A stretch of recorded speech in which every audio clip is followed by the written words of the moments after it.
Creator, keep it fresh, yo. Creator, keep it fresh, yo. Keep it fresh, yo. Creator, keep it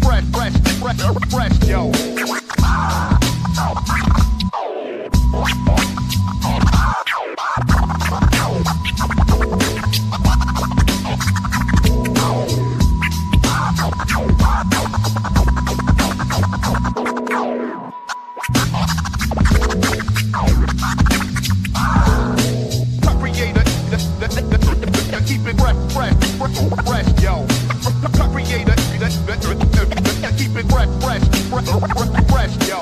Touch is mad, the band sure.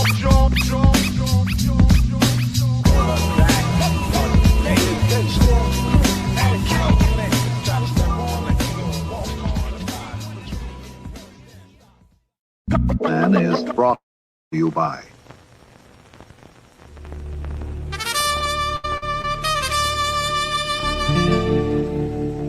It appears you hold all the cards, Mr. Trump. My fate is in your hands. Has anyone ever told you you look like a donkey? Yes. Many times. Even facing certain death, you're defiant, like a petulant child. Well, it won't help you now, Maduro. Your time is up. F8. You sunk my oil tanker. Hasta el final, asshole. Coño, carajo. Oil Tanker, the new game from Bilton Madley, proud sponsor of MAGA Man. El papá de los pelucones.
This is not going to be easy, but we'll make him talk.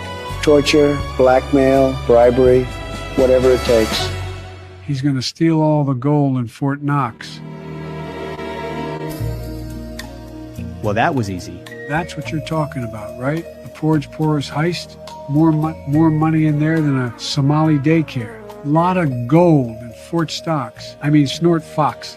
Sports Rocks. No, you know the thing. So it's a heist. Was that supposed to be a secret? Oh yeah, that's a secret. Don't tell anybody. Okay, Joe, sure thing. See you soon, buddy. Did somebody say secrets? You would not believe how much money I stole through Ukraine. And you didn't really think I got 80 million votes, did you? And wait till you hear what really happened to Barack's personal chef. Tell him the big guy sent you. All right, team, listen up. Forge Porous is planning to steal all the gold in Fort Knox. Wasn't there supposed to be an audit of Fort Knox back in, February? Who the hell is this guy? That's Christopher Coles, the YouTuber known as Mr. Reagan. Mr. Reagan. Okay. What's your superpower, kid? I'm, lucky. Everything seems to turn out okay when he's around, sir. Statistically impossible success rate. We ran the numbers. Okay. He can stay. To Mr. Reagan's point, we actually did the audit, sir. Contrary to online conspiracy theorists, we've actually increased our gold supply. 29,000 metric tons, about 80% of all global monetary gold. 80%?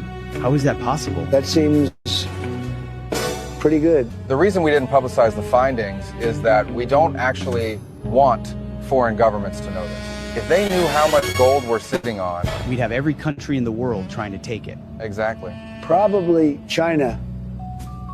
I just like saying that word, China. So Poros isn't just trying to steal some gold, he's trying to steal most of the gold. Better call in some of the others for backup.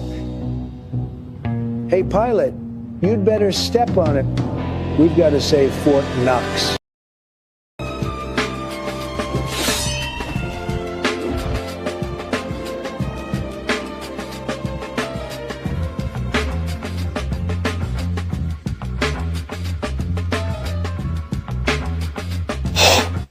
And afterwards, that is directly following, I want to talk to you about something even bigger. Namely, this is Max Headroom. And what you're about to witness is one of the most sinister sounding intros to a trailer to one of the greatest epics ever produced in the history of television. And there's more, because you are going to see it as well. Yes, it. Yes. I analyzed videos of over 100 instances of Superman catching people falling from buildings. Superman dips 30% more to cushion the blow of white people than he does blacks. This is a clear indication of implicit bias. There's no way around it. Superman is racist. What they neglected to tell you is that the white individuals all fell from skyscrapers. The black individuals fell from smaller buildings, on average, experiencing significantly lower velocities. And why does Superman live in Metropolis, the city with the lowest crime rate in America? Because it's also the city with the whitest population in America. To heck with this. I'm moving to Poland. Creator that keep it fresh, yo. Creator that keep it fresh, yo.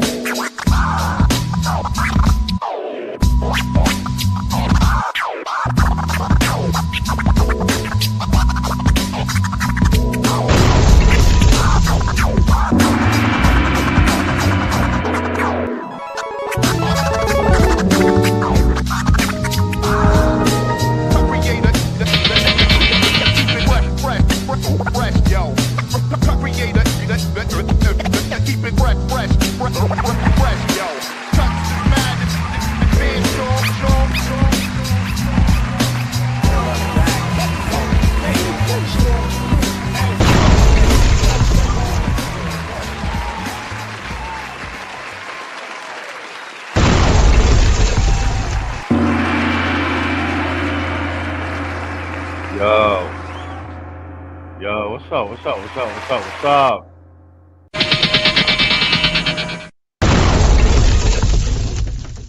Yo, I seen no news of Kwame in the chat. What's up? All right, let's go, man. I'm gonna hang out for a while. I'm gonna be here at least 2 hours. I wanted to get through a bunch of stuff. I said last time we did one of these random shit streams, I was gonna do a joint that just covers the Trump military operation in Venezuela with the space age weapons, the whole military joint, because there was mad content on it. And we was getting busy with it in the chat. So I got 3 joints lined up. Hold on, let me see. Is this it? Here we go. We start with this one. Yeah, so let's just get right into it. I know other shit is happening. Don Lemon shit and all that, but I want to get this Venezuela shit out of the way. This is the one by the China Observer, who covered it, and they were breaking down how we shut down those Chinese missile defense systems. We iPhone bricked them. Let me drop the link to that's the link to the actual video from the China Observer in the chat. Let me add that to the stage. But yeah, let's go through this. And I got like 3, I think 2 other joints that go over this. It's got like 3D renderings and stuff, so they're pretty good. So let's let me see. Dude, I bet. I felt like every soldier could fire 300 rounds a minute, We couldn't even stand up. These are not the lines from a science fiction movie. These are the real words from a Venezuelan guard who personally experienced the US military's Operation Absolute Resolve. On January 3, 2026, the US military carried out a textbook decapitation strike in Venezuela. The operation took 5 hours, involved only 20 soldiers, and resulted in 0 casualties. As more details have come out, military experts around the world have felt the chill, especially in Zhongnanhai in Beijing. Why? Because the entire battle scene described by the guards defies basic physics. A human soldier, even a special forces operator, is limited by reload speed and recoil. There's no way a person can accurately fire 300 rounds per minute, unless what the guards faced were not humans at all. Bang. There you go. So yeah, when the Venezuelan officer was like, yeah, they were firing 300 rounds a minute. Even I was like, how are they doing it? Because the actual weapons don't even allow for something like that. But let's let it play on. Even more frightening, Venezuela's prized air defense system, advertised as the strongest in South America and built at great cost by China, suddenly died the instant the fighting began. Today, we'll take a deep look at the operation that may have rewritten the rules of warfare. What kind of secret technology did the US military use? And what was the monster that fired 300 rounds per minute? And why do some say that this battle was a death notice sent by the US military to the People's Liberation Army? 1. The blinded dragon. Why did China's radars suddenly turn into scrap? Let's rewind to the very start of the operation. To protect his own life, Maduro deployed what was claimed to be the strongest air defense network in South America. The core of this system was entirely made in China. So apparently he was wrong about that. Let's see how this plays out. China. At the heart of it were the JY-27 wide-mat VHF radar and the JYL-1 three-coordinate long-range surveillance radar. Chinese state media once hyped these systems as F-22 killers. The claim was that VHF radar uses resonance effects to expose U.S. stealth aircraft, making them impossible to hide. The Venezuelan army fully believed this, convinced that with this magic mirror, any U.S. aircraft that dared to come would be walking into a trap. But in the early hours of that morning, testimony from frontline guards delivered a sharp rebuke to Beijing. The guard said, the radar stopped working without any warning. Pay attention to those words, stopped working. This is completely different from ordinary jamming.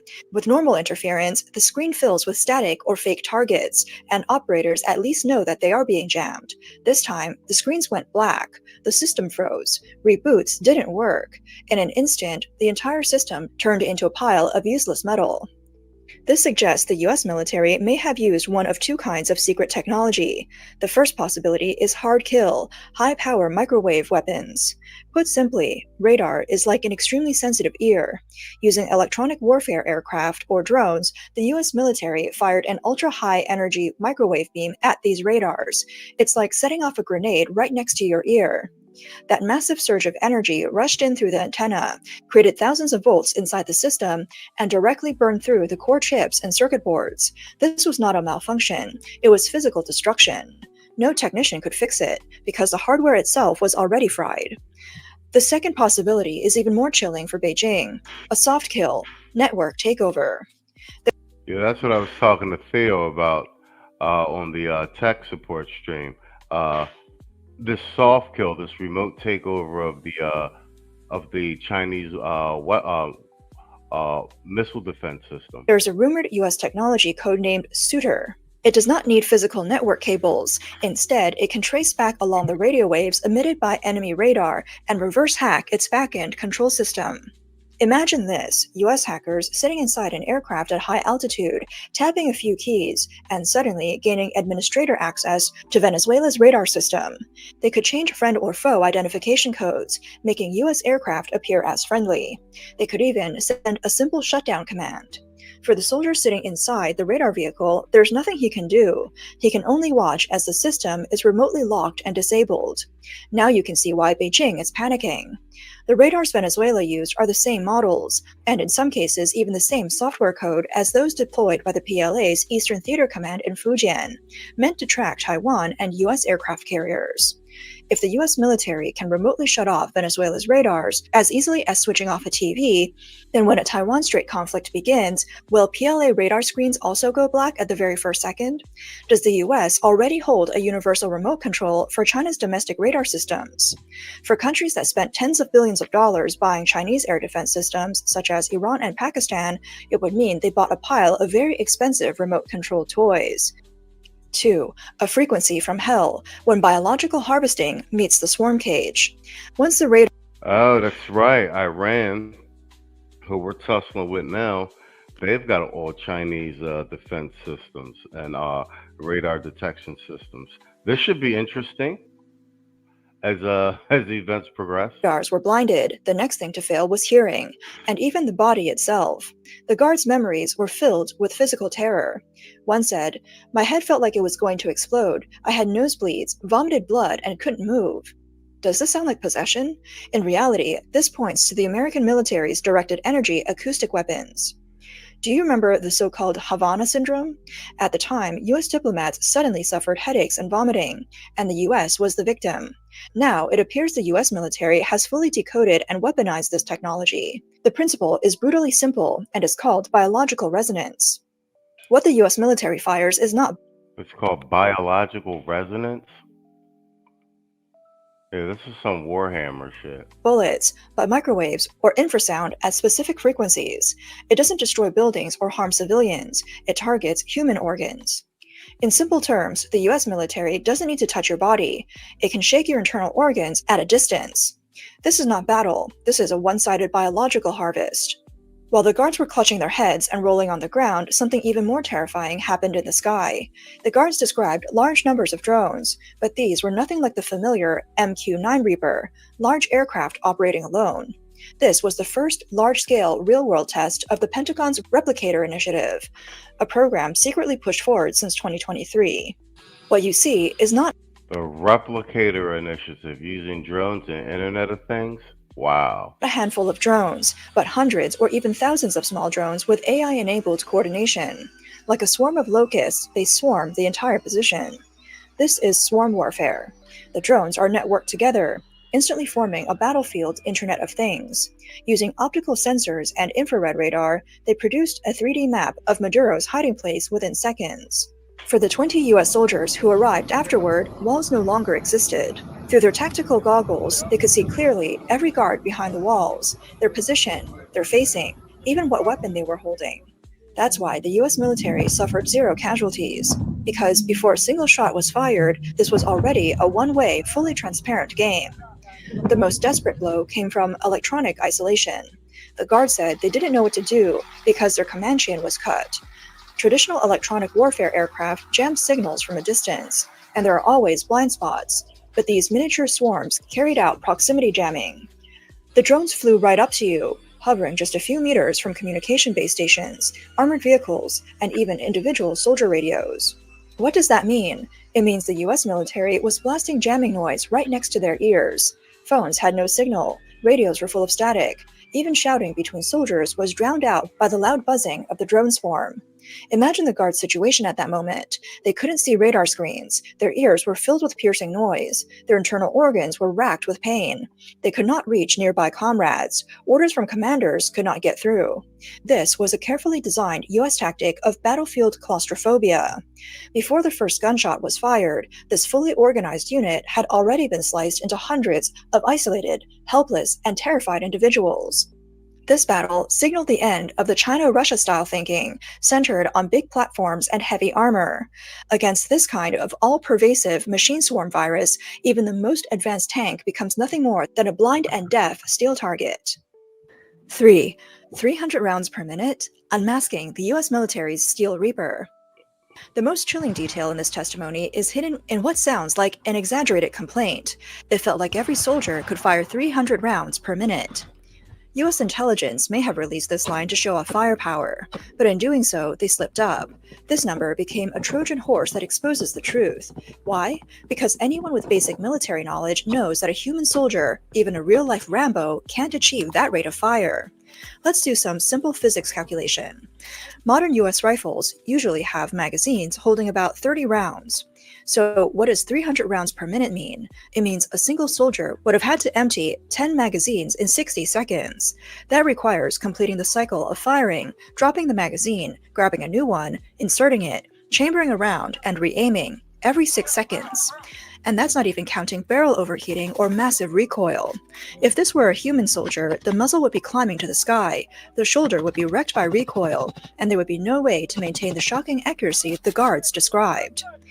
When all possibilities are eliminated, whatever remains, no matter how unbelievable, must be the truth.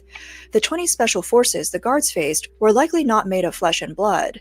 This brings us to the true protagonists of the battle, combat robots from the Replicator Initiative. According to information, well, those are the, or just walk by spot, those are the Boston Dynamics models. Let me see. leaked from within the Chinese military, only robots could achieve what the guards described. First, no magazine limits. These machines use backpack-mounted, high-capacity ammo boxes with belt-fed systems. Like in the movie Terminator, once the trigger is pulled, the firepower is effectively continuous. Second, recoil immunity. Hydraulic-driven metal joints can perfectly absorb recoil. What is uncontrollable automatic fire for a human becomes a straight laser-like stream for a machine. In the chaos and smoke, the guards saw humanoid or four-legged silhouettes spewing flames. They thought they were facing super soldiers, not realizing they were confronting Steel Reapers, machines with no pain, no fear, and nothing inside them but killing algorithms. How did these machines get in? The guard said there were very few helicopters. That's because heavy robots are not transported by helicopter. They used a landing method similar to SpaceX rocket recovery, reverse thrust descent. Each robot was sealed inside an individual drop pod and slammed toward the ground like a meteor. In the final dozens of meters, retro thrusters fired violently, allowing a precise soft landing. This means that they could bypass the outer defenses entirely and drop straight into the courtyard of Maduro's residence, carrying Gatling guns and grenade launchers. Of course, there were still 20 human commanders on site, but even they had been dehumanized. They carried XM7 assault rifles equipped with XM157 smart fire control optics.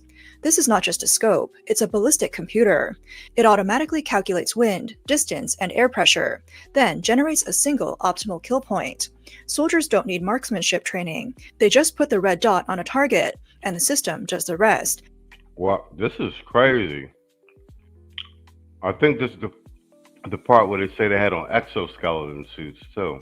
Ensuring one shot, one kill. At the same time, they wore lightweight exoskeletons such as the Onyx system. This allowed them to carry 50 kilograms of gear and still sprint like track athletes.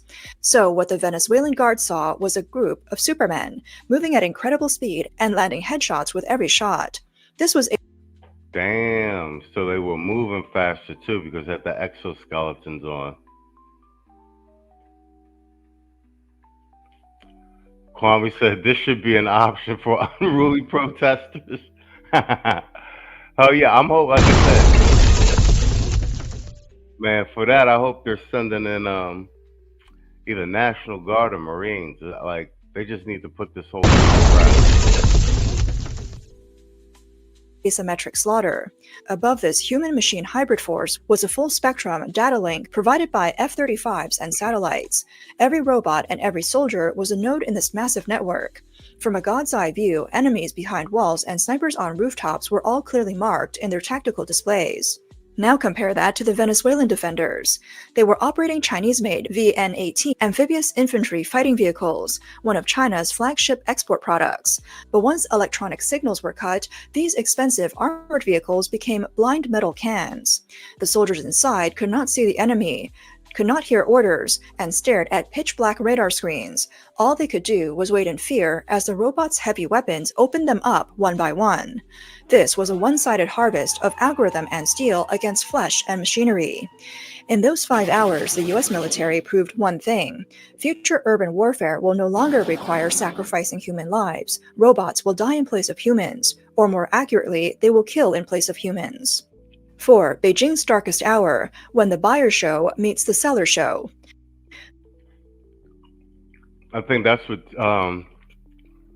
Theo was hinting at when the tech support stream, like this part coming up, that China's selling its military hardware all over the world, and this Venezuela operation is looking like a global demonstration of war games in terms of technology and everything, and showing that a lot of stuff these countries are buying from China to defend themselves um, is basically obsolete when it comes to some of the U.S.'s military capabilities and and use of technology in the battlefield. The biggest loser in this operation, aside from Maduro, is Beijing. Venezuela has long been a premium showroom for Chinese weapons and an overseas test field for the PLA. But the Night of Caracas mercilessly burst this bubble, staging a brutal showdown between the buyer show and the seller show. The first thing to collapse was the CCP's dream of overtaking on the curve. In recent years, the PLA has loudly showcased robot dogs and exoskeletons, convincing itself it had caught up with the US. Real combat, however, delivered a harsh verdict. While PLA robot dogs were still wobbling on flat ground, US robots were already performing precision airdrops like SpaceX rockets. While PLA exoskeletons were still used for logistics, US-powered armor had already turned soldiers into tireless killing machines. Chinese military engineers understand this better than anyone. Even when building the same systems, China cannot match the US in material strength, chip computing power, or system stability. China simply cannot achieve a zero-failure performance at 300 rounds per minute. This visible yet unreachable technology gap is the true strategic nightmare now haunting Beijing. If so-called anti-stealth radars cannot stop infiltration and expensive armored vehicles cannot stop being harvested, what is the point of spending tens of billions on this scrap metal? This is a bloody lesson. Buy Chinese or Russian weapons, sign security agreements, and when faced with real US absolute resolve, you're still as fragile as paper. Wow. I wonder how much of that is an overstatement. But this demonstration in Venezuela is showing. That's why I'm going through this breakdown. I got 2 more videos after this. One's got like 3D AI renderings. It's actually pretty good. These sonic weapons are this new drone technology, swarm warfare that they're using, AI integrated drone technology. Kwame says you get hit with that sonic weapon and you'll sit on your ass down somewhere and rethink your decision. Shit, they should use some of them sonic weapons on these protesters. It's non-lethal. Just sit them just sit them down and incapacitate them. I'm just saying. The global arms market may soon see a wave of returns targeting made in China. But if the technology gap makes Beijing anxious, President Trump's casual remark about high-level cooperation sends a deeper chill through Beijing. The strongest fortress fears not outside missiles, but keys held from within. On that early morning in Caracas, it's fair to ask, were the radars truly burned out by US attacks, or were they quietly switched off by hand by operators acting in perfect coordination? This is the PLA's greatest nightmare. Everyone knows that the Chinese military is full of naked officials, people whose assets are in New York and whose families live in California. If a Taiwan Strait War were to erupt, and the first wave of US... Wow. So even the higher up Chinese in the Communist Party have all their assets in the United States. They don't have their assets in Chinese banks, like the majority of their assets. Interesting. Aircraft approached, what would a key general in charge of air defense choose? Would he press the launch button and fight the US to the death? Or, to protect his trust funds in America, quietly pull the plug on the data link? Might he send the US the blind zone codes of the air defense missiles? A technology gap is terrifying.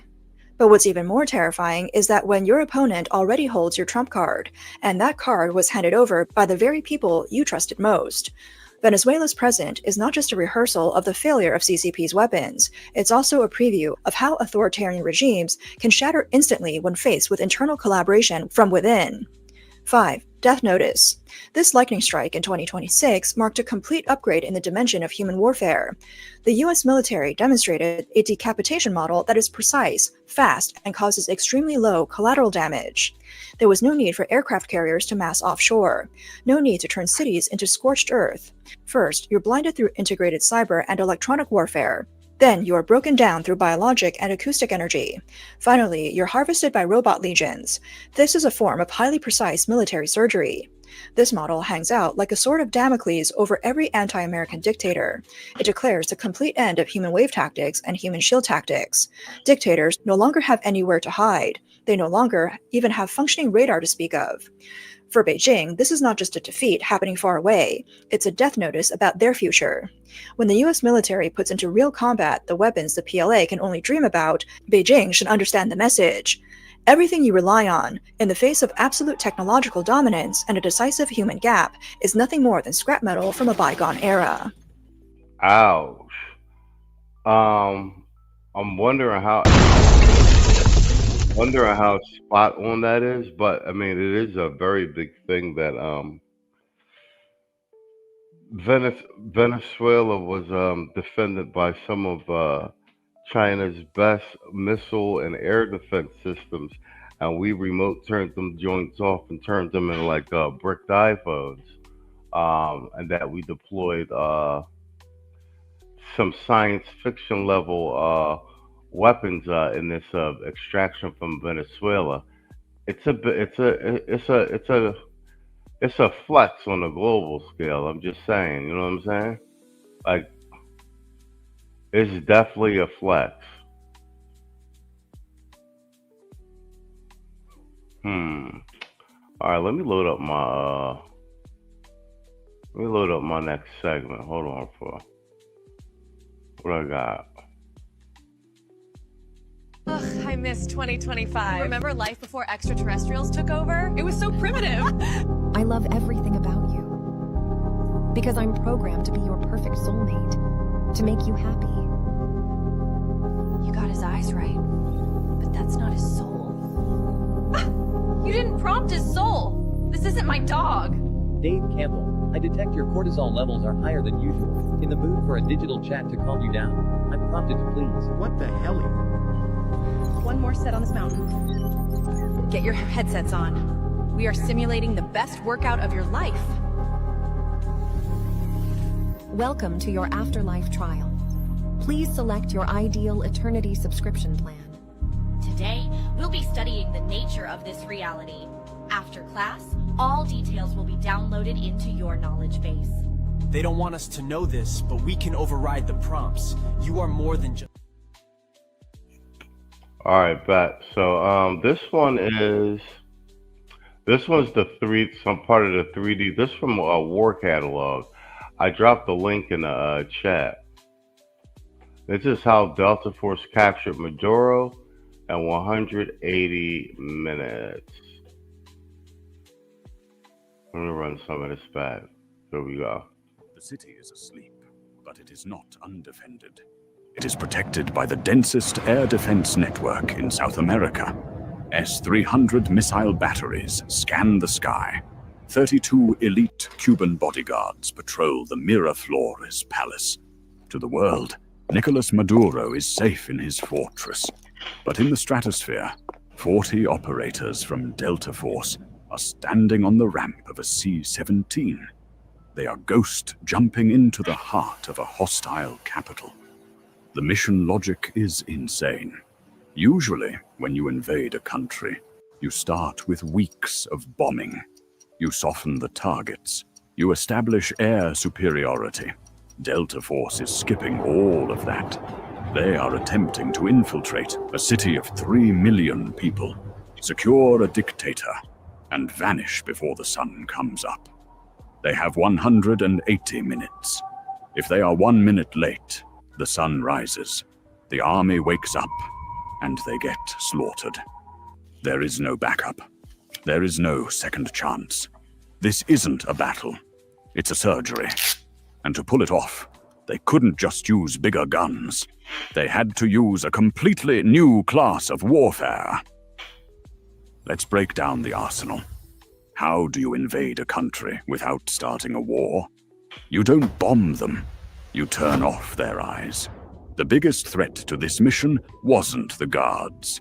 It was the Russian-made S-300 air defense system. If those radars see the transport helicopters, everyone dies in a fireball before they even touch the ground. You can't destroy the radars with missiles because explosions wake up the whole city. You need a ghost weapon. At 2:05, the entire power grid of Caracas collapsed. This wasn't bad luck. This was the work of the CHAMP missile, Counter-Electronics High-Power Microwave Advanced Missile Project. Notice the lack of a warhead. This missile doesn't carry high explosives.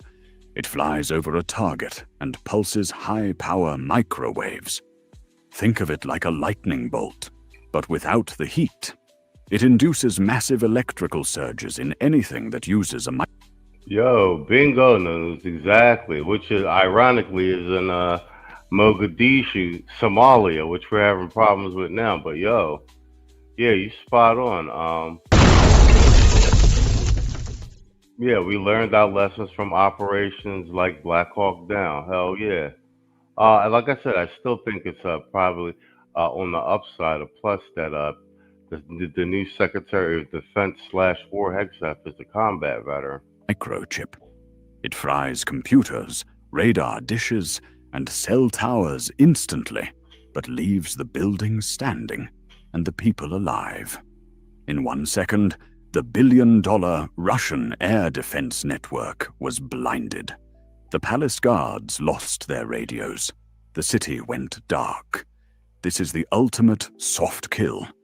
It's a weapon designed for the 21st century, where disconnecting the enemy is far more lethal than blowing them up. With the radar down, the transport team moved in. But they still had a physics problem. Sound. A standard Black Hawk helicopter is loud. It chops the air, creating a pressure wave that can be heard from miles away. If you fly a standard helicopter into a city at 2 a.m., you might as well ring a doorbell. They used the MH-60 Ghost Hawk. You've seen the tail of this helicopter in the wreckage of the Bin Laden raid. Look at the angular plating on the tail boom and the hubcaps on the rotors. This isn't just for looks. These angles are designed to deflect radar waves, yes, but more importantly, they modify the aerodynamics of the rotor wash. The engineering philosophy here is acoustic stealth. By changing the shape of the blades and covering the tail rotor, they don't just reduce the volume, they change the frequency.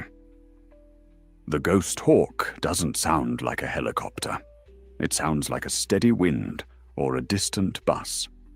By the time the palace guards realized that the wind was actually a twin-engine assault helicopter, the operators were already fast roping onto the roof. The element of surprise wasn't just tactical, it was acoustic. Once on the roof, the clock started ticking.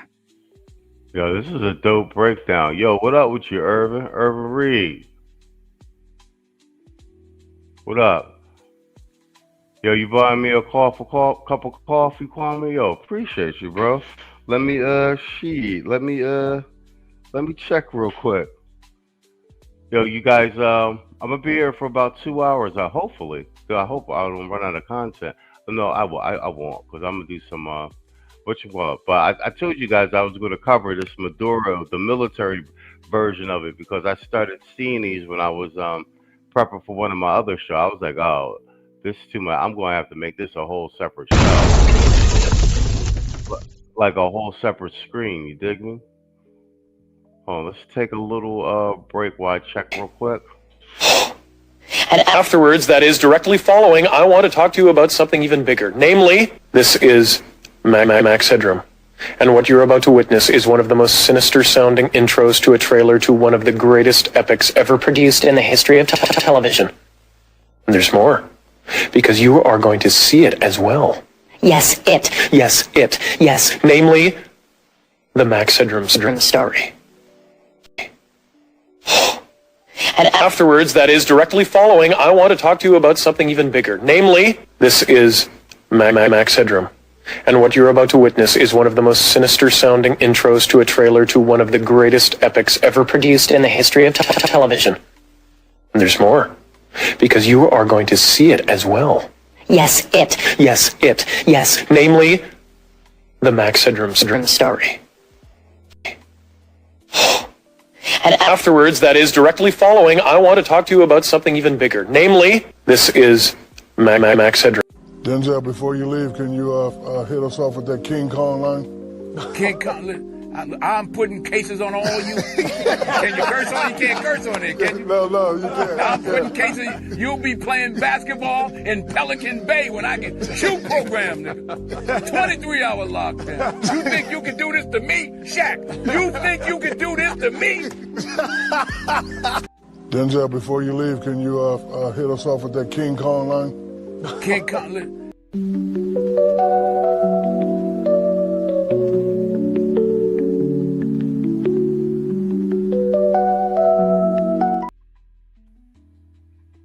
All right, bet. Yo, shout out to Kwame for the cash app, man. Appreciate you, man. Don't let that brother be alone. Let's get you a drop. Man, fuck all you hoes.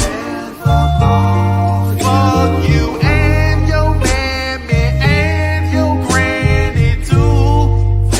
Fuck all you hoes. I'm sick of this shit. Fuck all you hoes. Don't give a damn, bitch, what you wanna do. Fuck all you hoes. Irvin Reed said, this is interesting. Detailed look into the silent weapons for quiet wars. Hell yeah. I got one more joint after this, actually. 2:30 hours. The operators had to clear the roof sentries without alerting the guards 2 floors down. Standard military rifles like the M4 are useless here.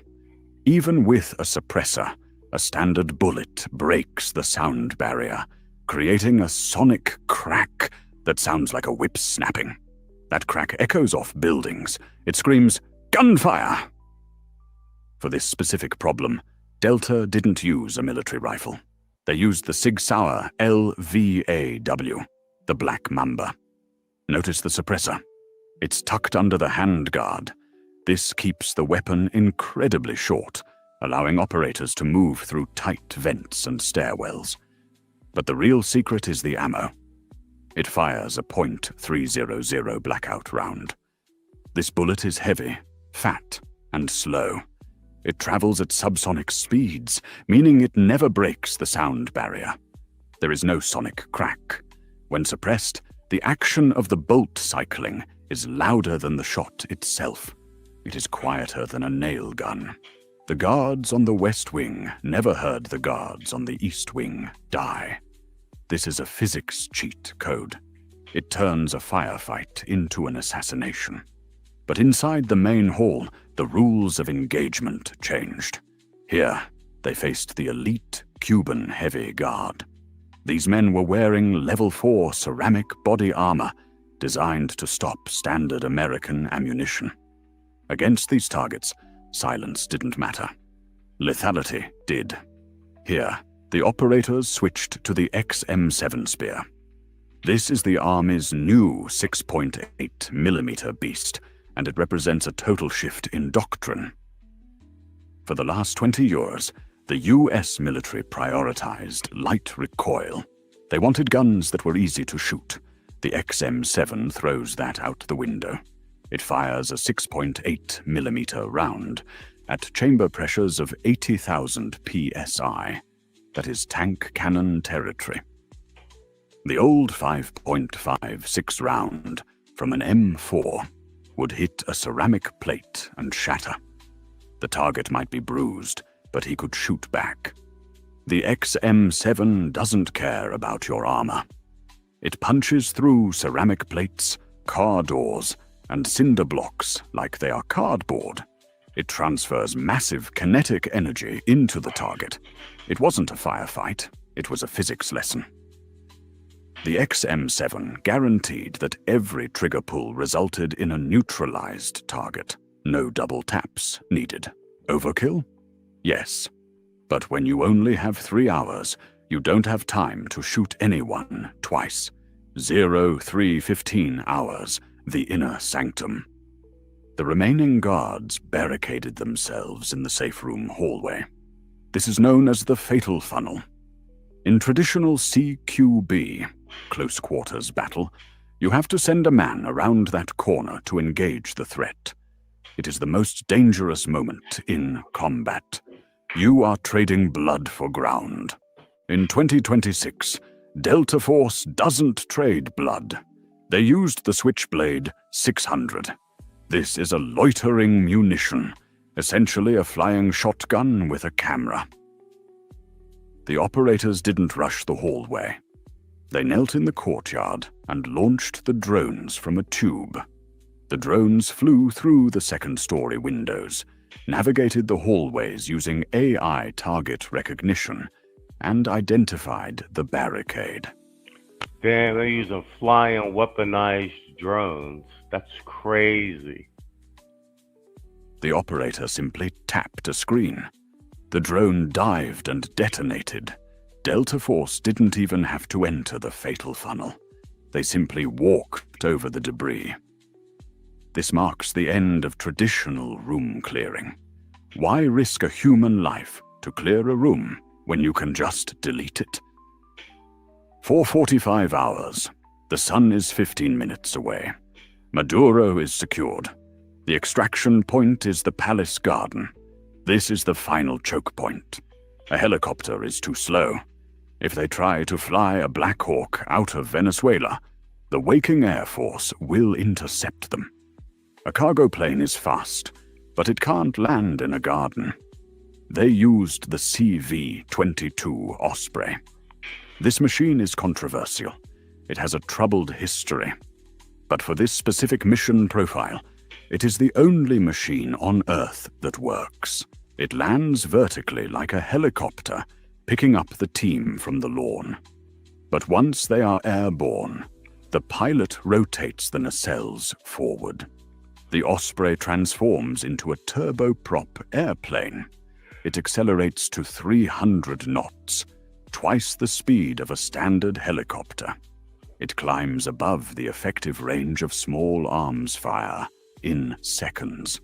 By the time the sun hits the Caracas skyline at 6 o'clock, the team is already cruising at 20,000 feet in international airspace. The Venezuelan jets scrambled to intercept, but they were chasing a ghost that was already gone. 3 hours.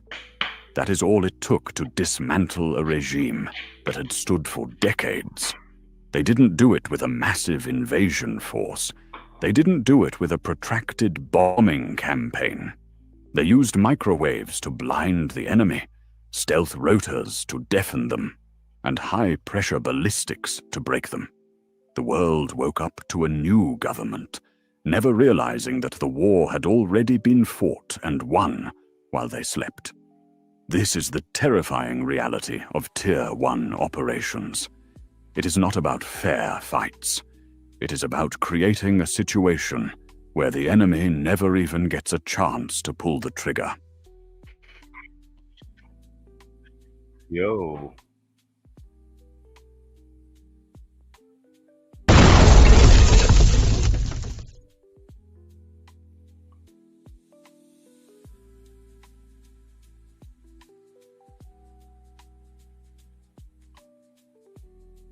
I'm real interested to see how this shit's gonna play out with Iran. The Ayatollah is still over there threatening Trump. You know, he doesn't play that shit. I don't know. These weapons exposés on Venezuela are crazy. It's like we didn't really enter the sci-fi era with this shit. You know what I'm saying? The sound weapons and the microwave weapons is really what's tripping me out. I ain't even gonna hold you.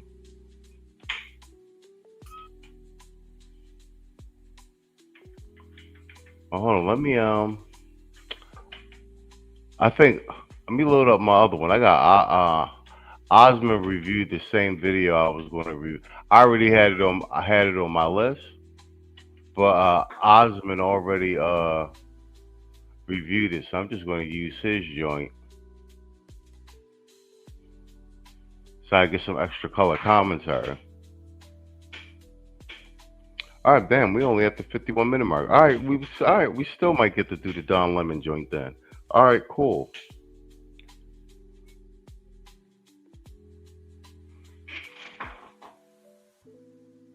I haven't even heard of some of these weapons that they had in this last video expose.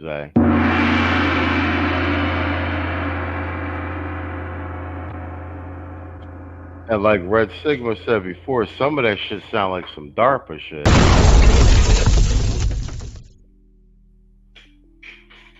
All right, hold on. Let me load up my next segment real quick.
Last night I saw you.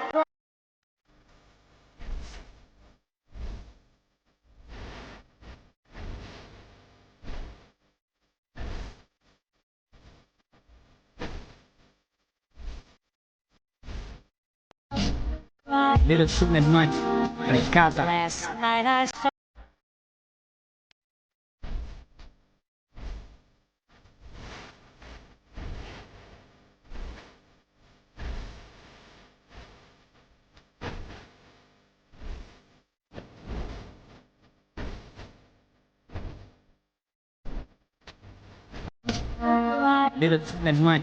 saw. Last night I saw.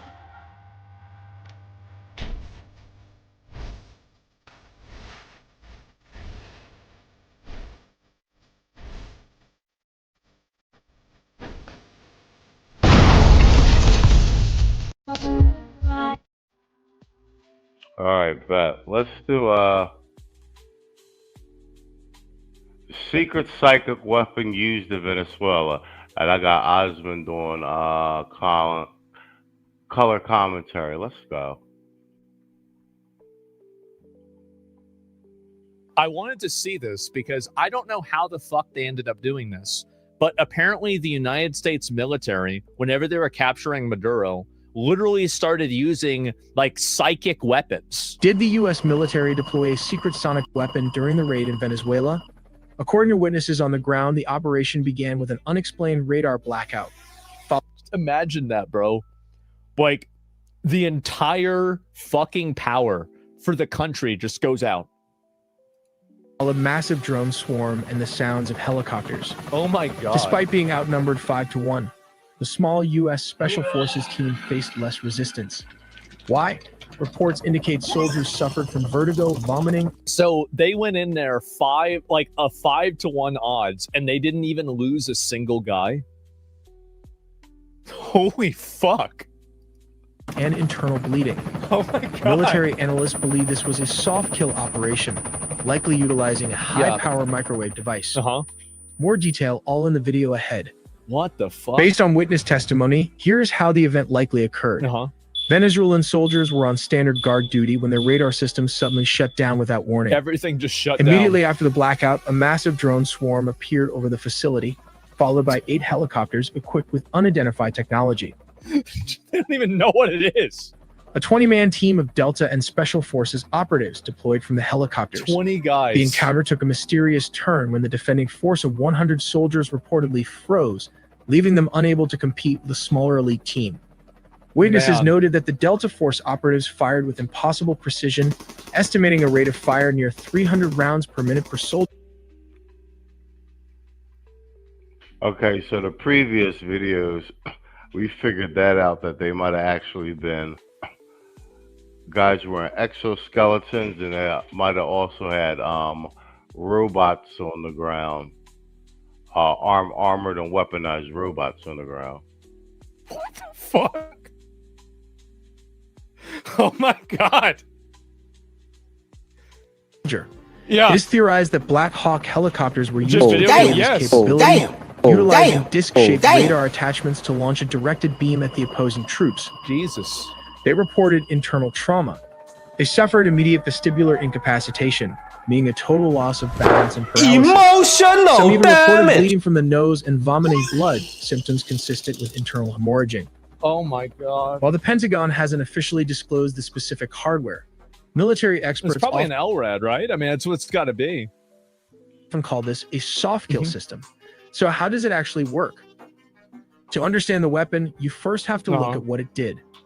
The most likely candidate for a weapon that creates that kind of internal pressure without external sound is a high-power microwave device. Just microwave the shit It out of relies on something called the Frey effect.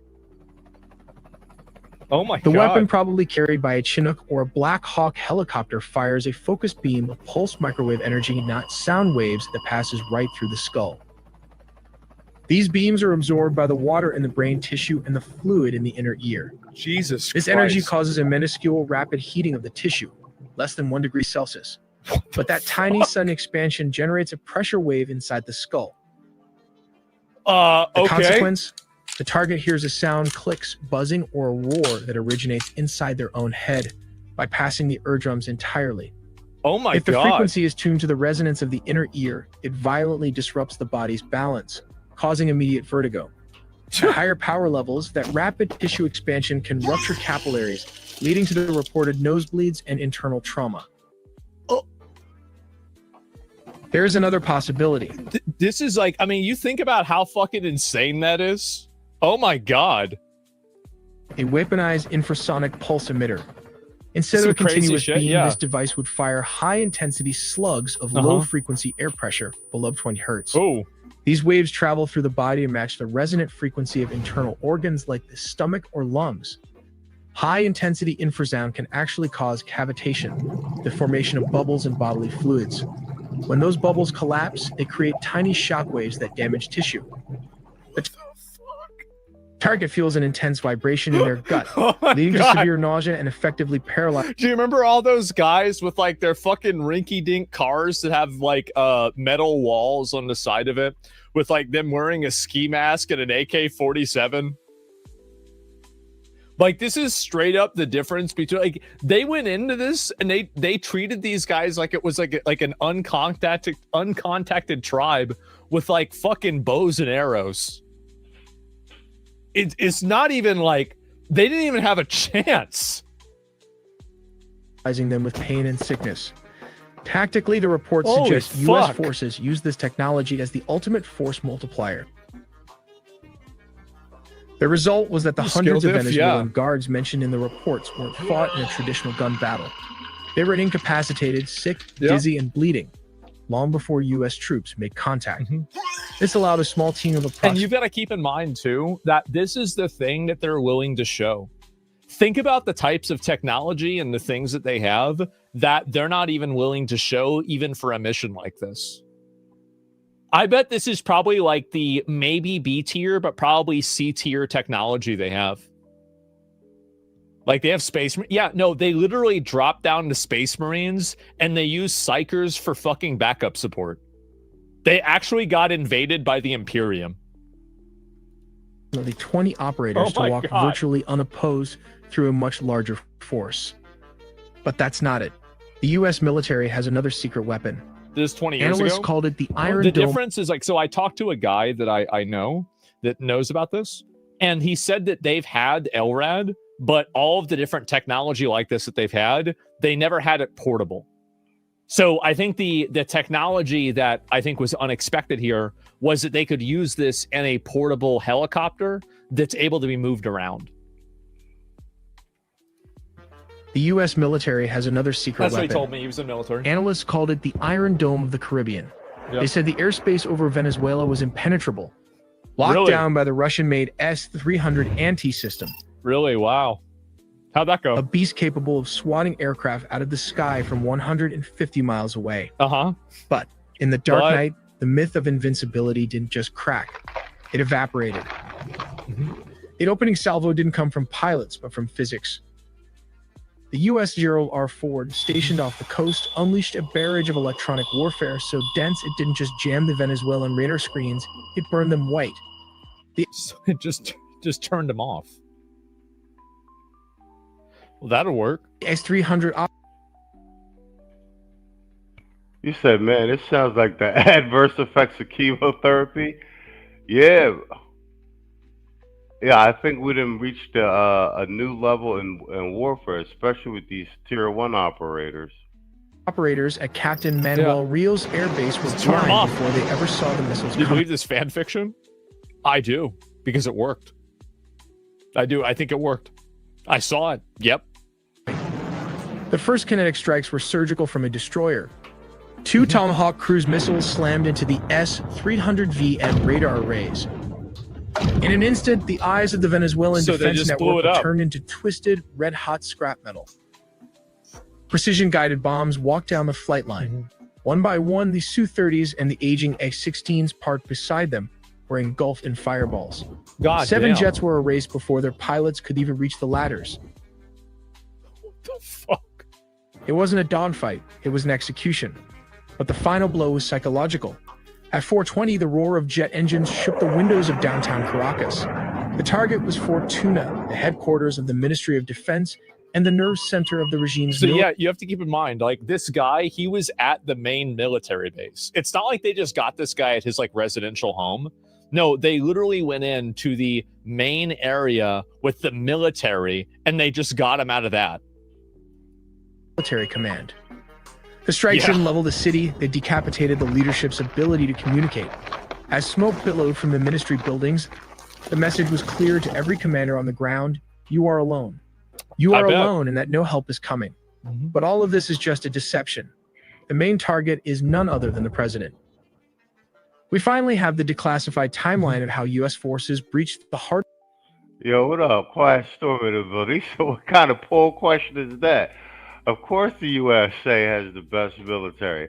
Hey, I gotta find some way to get all the viewers interactive and everything. You know what I'm saying? I need clicks and bumps and everything. But of course we know it is. That's why we going through all these highlights. iPhone bricking Chinese missile detection systems and this tier 1 operation in Venezuela with Maduro, which is something out of a science fiction novel. Of Caracas and extracted Nicolás Maduro. Extracted him? Let's start with step 1. Yeah. The setup. This didn't happen overnight. For months, the U.S. had been tightening a naval quarantine around Venezuela. The U.S. Gerald R. Ford carrier This strike. is what I'm curious about, if they're going to do this with Iran too, because like they have the same thing that they're building up around Iran. And so like, are they trying to get all the different fucking ships over there so they can just basically do this same thing? It's like, I mean, it would probably suck. I mean, because you think about it from their... You said China rockets crashing? Is this recent? I want to have to look that up. I just, the early part of this I covered, how that was the China Observer video I covered earlier. I said I was going to do it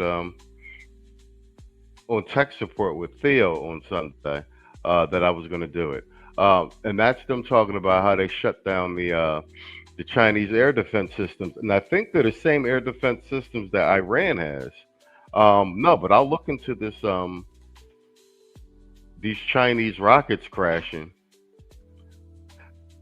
Man, we may be entering like a whole new level of warfare here. Aside from like nuclear weapons and everything, especially with these AI integrated Internet of Things, drone swarm technology. That shit's crazy. Perspective, right? I mean, you know that the ship is going to be there in 6 days. You saw what happened whenever the ship got to Venezuela. And it's sailing over to your country right now. I'd be stressed out. Group and the U.S. Iwo I'd be Jima really stressed amphibious out. ready group were parked off the coast. The pretext was clear. The U.S. designated the Venezuelan government a narco-terrorist state, specifically targeting the drugs lords. But while the Navy squeezed the coast, intelligence assets were tracking one man. They waited for a specific window, a moment where Maduro was stationary and vulnerable. Step 2, the strike. It began at exactly 2 in the morning Venezuelan Standard Time. High above, several F-35 stealth fighters punch a hole through the enemy lines, destabilizing their anti-air defenses. Like these Russian S-300 missiles located all over the strategic high-value target. That's a badass With the skies little clear, ship there. the path Look at opens that. for Delta Force helicopters The to fly helicopter, yeah. straight towards the mission. Here comes the deception as the helicopters flew. The jets started firing with more strikes as it hit Fort Tuna, the main military base and command center, and La Carlota Air Base, destabilizing I mean, I Ven- feel like it's also kind of like, I mean, how do they think that they have a chance if we were able to just like turn off their military? Like there wasn't even a fight. Nothing, there was not even a conflict. They couldn't even do anything. It was just over. Venezuelan air support. Reports from the ground describe widespread No explosions chance, and yeah. a sudden communications blackout. The chaos wasn't the goal, it was the cover. But how did the raid happen? We have to look at step 3. Under the cover of darkness and chaos, the Tier 1 operators went to work. But what is the exact unit tasked with the mission? It is the Delta Force, one of the most elite secretive special forces units in the US military. Witnesses in Caracas reported low-flying aircraft skimming the rooftops, flying well below radar coverage. The team breached a secure compound believed to be a safe house within the massive Fort Tuna complex. Oh, they knew where he was. They knew where he was the entire time. It was never even a question. Resistance from the Venezuelan presidential guard was swift but ultimately futile, as the helicopters lay cover fire. The operators moved with surgical speed, landing on multiple points. But how exactly the capture and extraction happened? For this, let's look at step 4. Specialized helicopters hovered over the objective to insert the assault team. While dozens Yeah, it's some science. This is like some shit out of science fiction. Yo, okay, all right, I see that. Okay, quiet zone. Hold on, I'm opening up my WhatsApp right now. Yo, drop that link on my WhatsApp. We'll go over this Chinese rockets crash. We'll do that one next then. Fuck it, we do that one next then. Just hold on, just drop it in my WhatsApp so I can open it up on my streaming computer. You know what I'm saying? A matter of fact, since we watching this Maduro joint, this is some footage. Okay, all right, bet. Okay, I see it right here. Okay, quiet storm in the building. All right, bet. This some footage. Trump talking about this same Maduro operation that we looking at right now. Stole that shit. That's what I do, nigga. Fuck, nigga, I stole that shit. And I stole it, like, bro, but niggas don't understand. I talk facts. Vlad, I talk facts. Oh, you're right. I Don't even deny it. That's cool. nigga, I talk facts. What deny? What, nigga? Give me that, nigga. You don't know what to do with that. Okay. You know when a nigga got a girl, her shit fat? Bro, you don't know what to do with that. Give me that.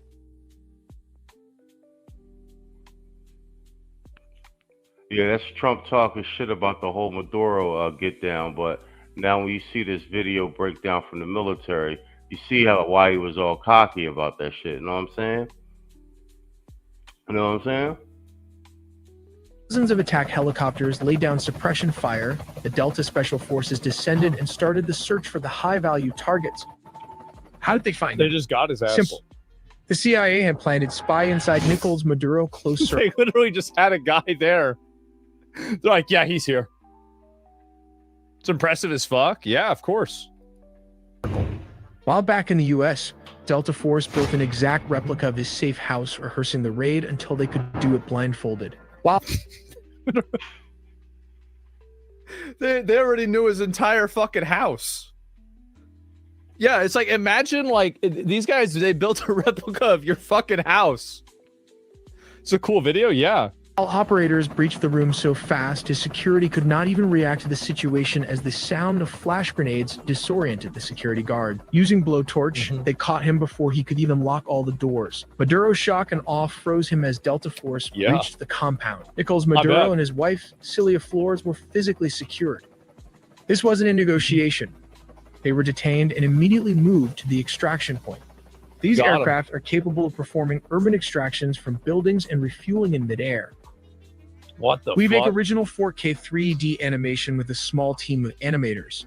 So please support us by subscribing and dropping in a comment for more exclusive engineering animations made just for you guys. Oh my god. Well, there it is. Do you think they knew jerking off hours? I bet they did. But niggas don't understand. I talk facts. Vlad, I talk facts. Oh, you're right.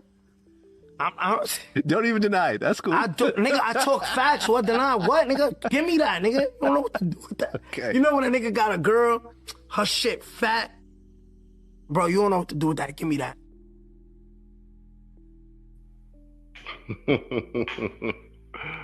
All right, hold on. Let's let me load up this these Chinese rockets crashing that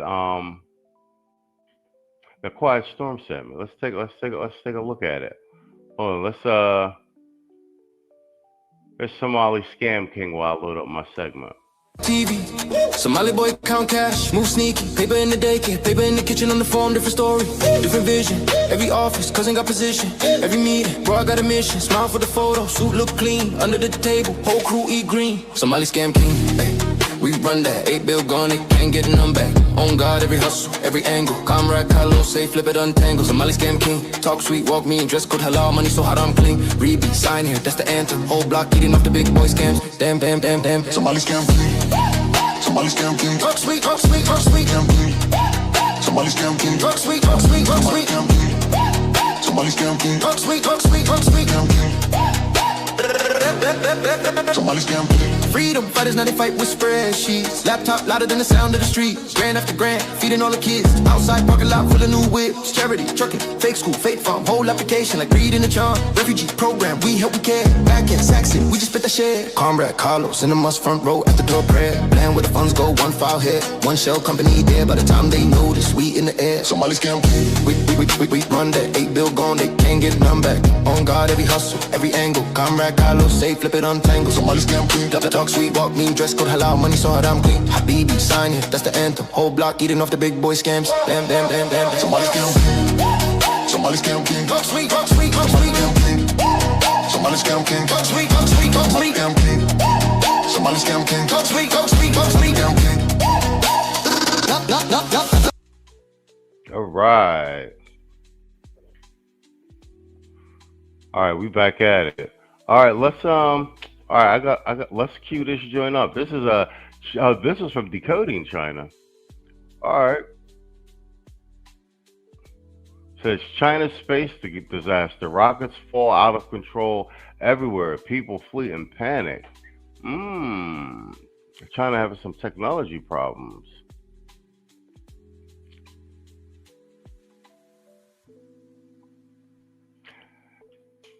Hey Phil, you said this is Unchained. Yo, this is the segment I told I was going to do on Sunday. At the beginning, it was China Observer.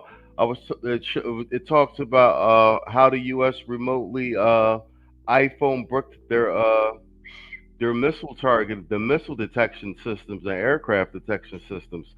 Quiet Storm just sent me this joint.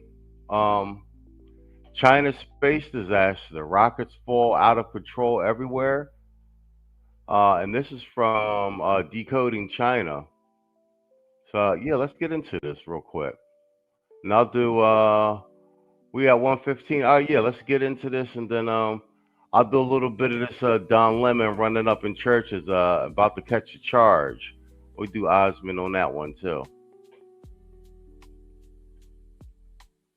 Why does China still fail? C919 rejected by China's own airlines. Zero orders, while $20 billion flows into buying Airbus aircraft. 12 charts lay bare China's economic death spiral. Why nothing can save it now. China's local government financial crisis. Mass wage protest eruptions break out across multiple regions. Wave of persecution rises again. CCP escalates crackdown on Chinese Christians. You're watching Decoding China, where we bring you timely analysis and grounded perspectives on today's China. Imitating SpaceX, pouring in hundreds of billions of dollars. Why does China still fail? On the evening of January 13th, debris from a Long March 6 modified launch vehicle launched by the Chinese Communist Party fell in Liuyangbao Village, Huamachi Town, Yanqi County, Ningxia. According to villagers, the impact site was only 100 meters from the nearest home. After the launch, state media outlets issued celebratory reports declaring the mission a success, but made no mention of debris crashing into a village. Videos filmed by villagers were also quickly deleted. In recent years, the Chinese Communist Party has accelerated the pace of rocket launches to achieve its scientific and military objectives. However, problems have been frequent. At 12:05 p.m. on December 3, 2025, the first reusable orbital-class rocket, Zhuke-3, developed by Landspace, lifted off from the Dongfeng Commercial Aerospace Innovation Test Zone in the Gobi Desert of Inner Mongolia, China. The launch was accompanied by a deafening roar. After 133 seconds, the first stage separated and initiated a vertical recovery sequence.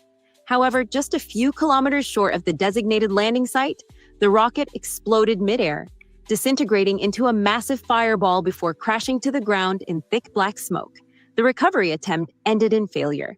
Just 20 days later, at the same desert test site, another recovery experiment, this time conducted by China's national team, ended in a nearly identical outcome. On December 23, 2025, the Long March 12A, CZ-12A rocket, developed by the 8th Research Institute of the China Aerospace Science and Technology Corporation, TAIESC, carried out its maiden flight.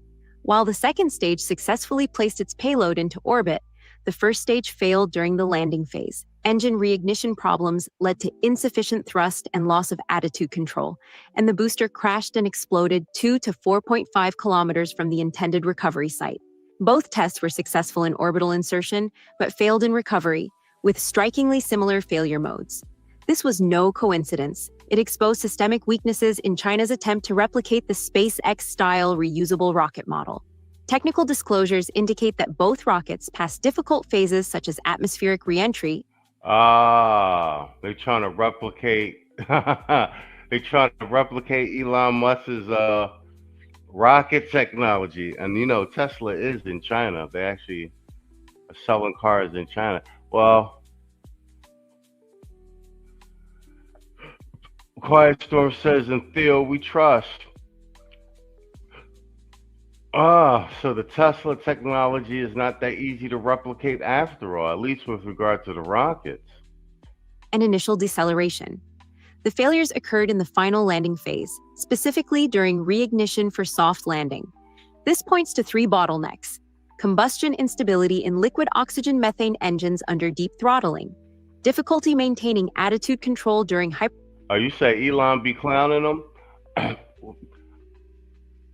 China's got like some awesome electronic cars though. Like they really do. They even had them when I was there in 2017. And they were awesome then. This rocket tech, China steals intellectual property from everyone, especially since a lot of people are sending stuff there for manufacturing. They just steal everything. The original GoPro was sourced with parts from Shenzhen.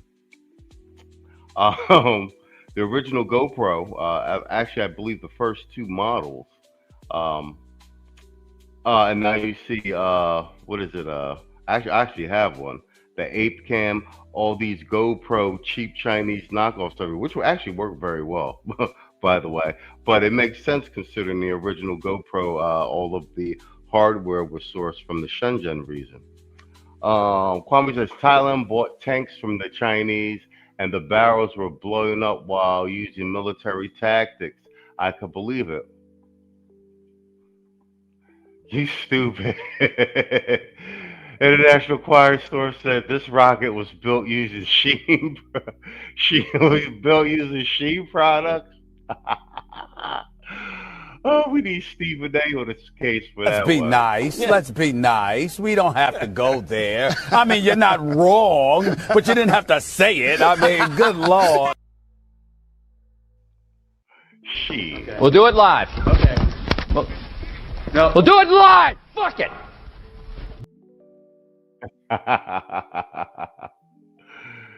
Yo. Irvin said, I don't think I want to ride in the China Temu rocket. Yo. China's got a space program. Yeah, they do. But yeah, Temu rocket. Let's be nice. Yeah. Let's be nice. We don't have to go there. I mean, you're not wrong, but you didn't have to say it. I mean, good Lord.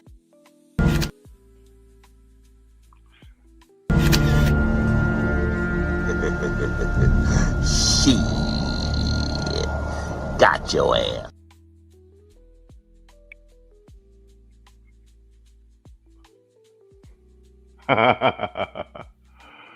Theo said Armageddon is the way. If you know, you know.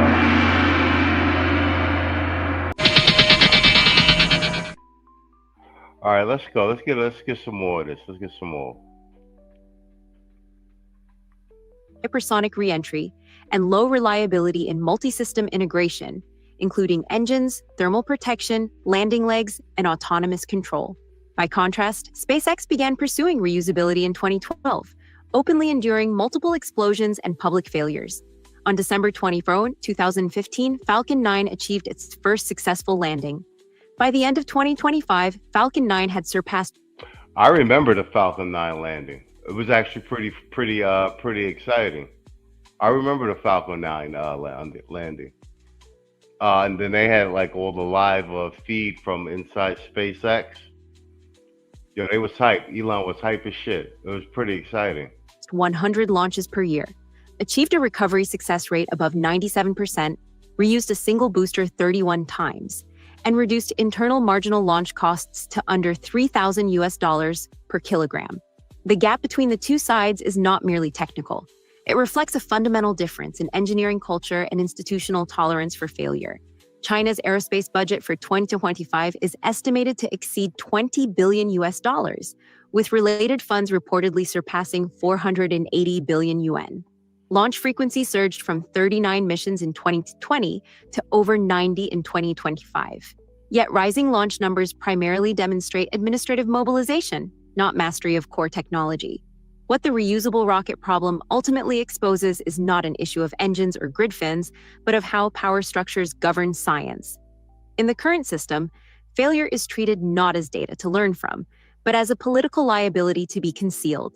Innovation is subordinated to political correctness, and engineering outcomes are judged through a propaganda lens. This structural constraint... I think that's fundamentally true to some extent. But we have that paradigm hasn't shown to be true when it comes to the development of AI on their part. It's almost been like an open source approach to AI development over in China. Rather than funding or ambition, remains the main obstacle to genuine technological breakthroughs.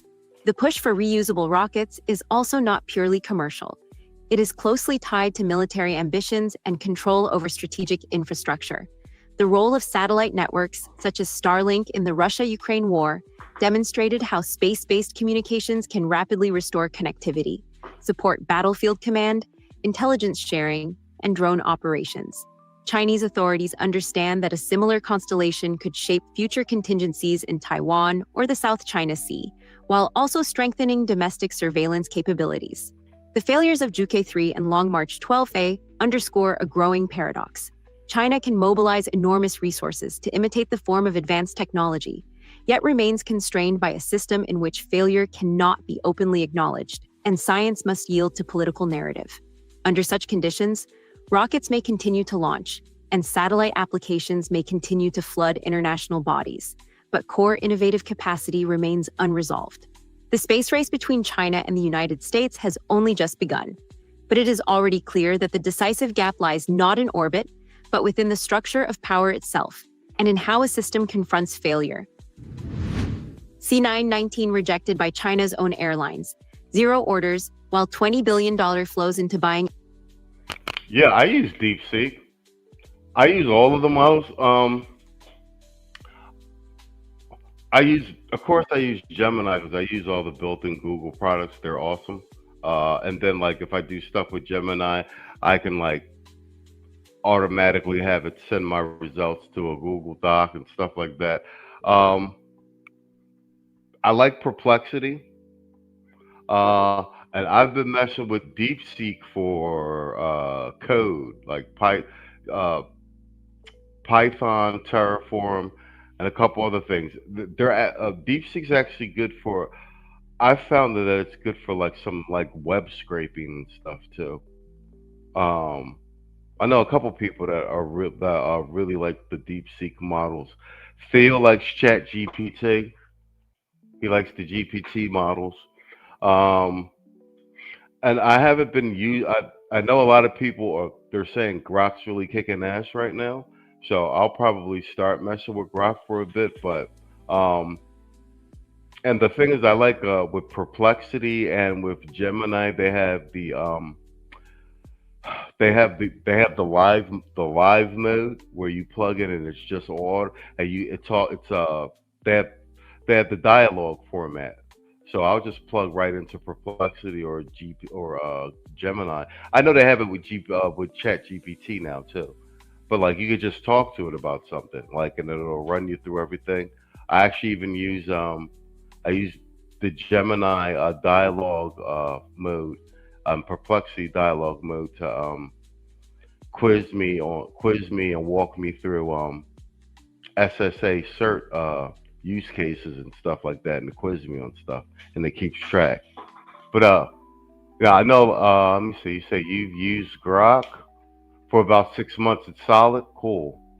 I mean, no doubt, like all of your queries and uses on DeepSeek, they're sending all that data back to China, of course. But like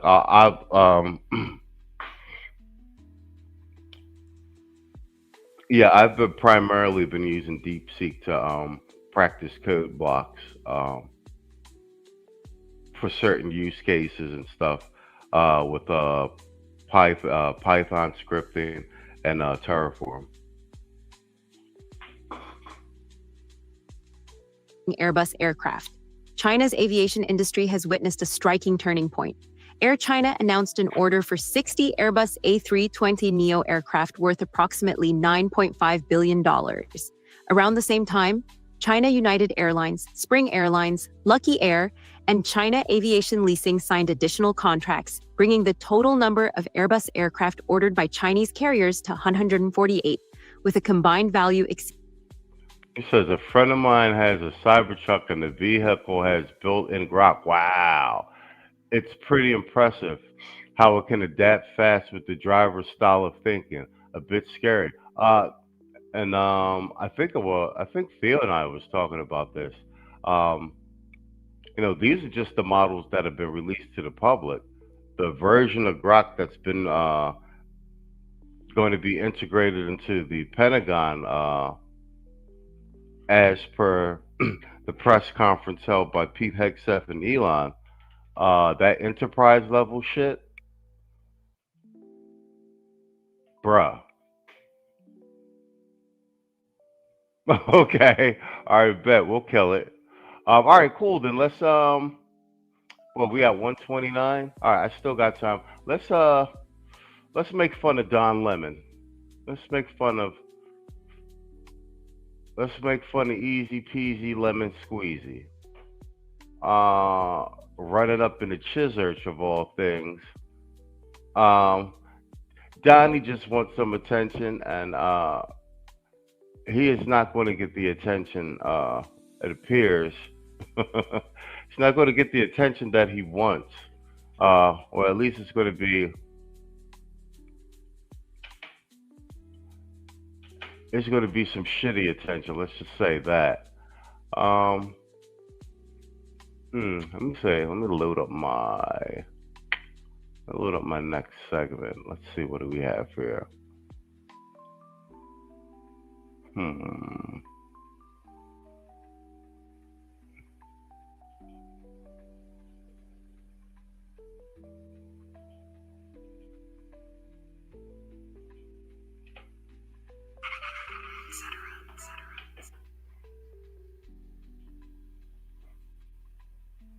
Let me see. Storm says, take from me who work very close to the military. Commercial AI and government are two different beasts. I'll leave it right there. Well, shit, I was talking about the Palantir shit a couple weeks ago, and you're already working with one of the extensive Palantir models. Yeah, like, oh boy, Quiet Storm is plugged in, man. Hey, let's take a little music break. Here's my boy Conway. Etc.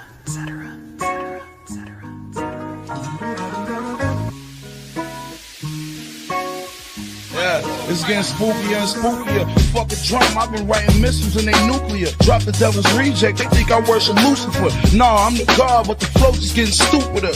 Yeah, I just want my niggas here to prosper. You ain't seen better gunslingers to Aaron Rodgers. Nigga, kicking the door, leave with every dollar. Barman Pierre Collar, I ain't wearing Prada. They might be tough, but we more vicious. The niggas had new Jordans on, but we wore Christians. I came with 2 hoes, left the club with 3 more bitches. Know a nigga that got body day before Christmas. Whoa, bulldog barking like a king corso. Put all 6 bullets in the same torso. Break a brick down to cane morsels. Wig shot close range to do your brain off. Whoa. 650 for the Camel Valentina. I'm that nigga now, ex Alan Primo, so how we equal? Devil's reject, boy, my style is evil. But in real life, you know that I will leave you. Machine boy, rap money got me looking like a sling boy.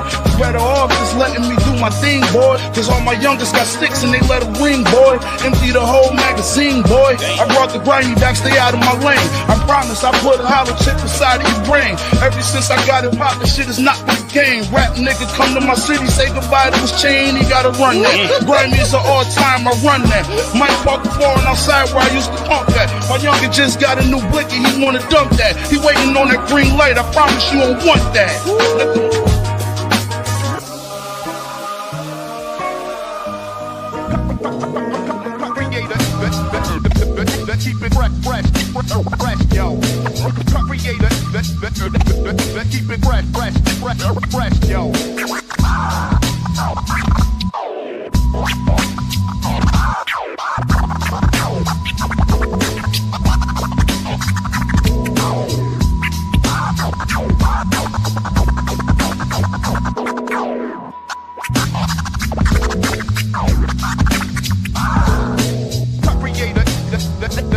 Keep it fresh, yo. Creator, keep it fresh, yo. Keep it fresh, yo. Creator, keep it fresh, yo. Touch is mad, the band I used to say silly things like, where are all the good men at? Until I started taking accountability. Now I know I'm just an ain't shit ass bitch. Maybe I am the problem. Maybe I am the problem. Maybe I am the problem. I analyzed videos of over 100 instances of Superman catching people falling from buildings. Superman dips 30% more to cushion the blow of white people than he does blacks. This is a clear indication of implicit bias. There's no way around it. Superman is racist. What they neglected to tell you is that the white individuals all fell from skyscrapers. The black individuals fell from smaller buildings on average, experiencing significantly lower velocities. And why does Superman live in Metropolis, the city with the lowest crime rate in America? Because it's also the city with the whitest population in America. To heck with this. I'm moving to Poland.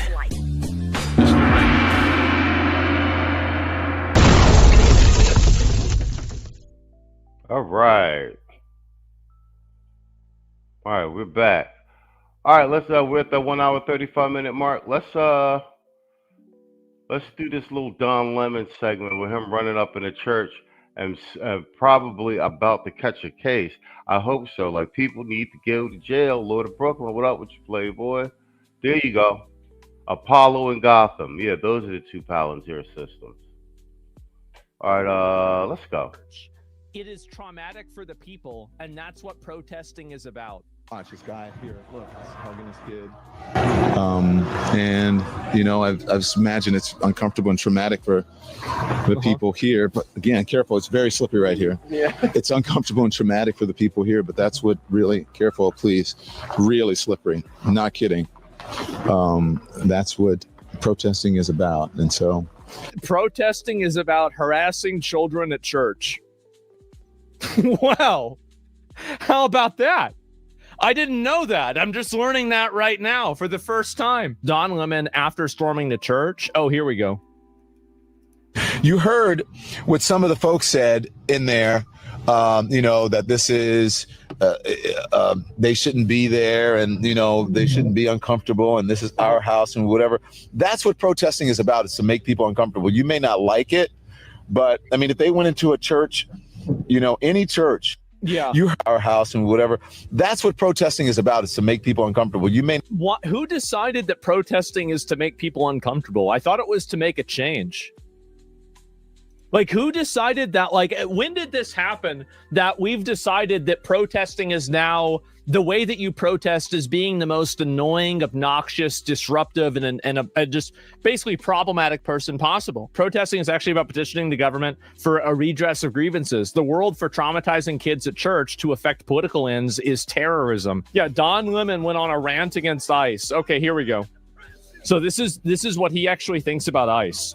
Because he's really put himself in a bad position doing this. You know, like, I see anybody who's going out and, you know, like, you're going into a church and interrupting people from, like, being able to, you know, worship God. I think that you're really, it's like, you know, from an optics perspective, it looks bad. It definitely does. So, and, you know, usually, you know, you look at history, and I would say in most cases, the people that do that aren't the good guys. So let's listen to Don Lemon. Here we go. Attention, ICE. Let me just say something that most people, most journalists will not say. They can't say it. I understand that. Attention, ICE.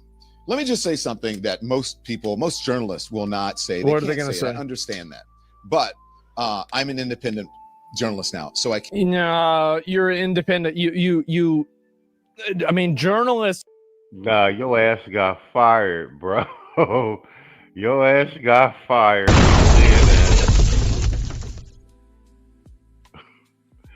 And you out here scrambling trying to do the independent journalist, although you're not. You're independent propaganda, sure, on somebody's payroll.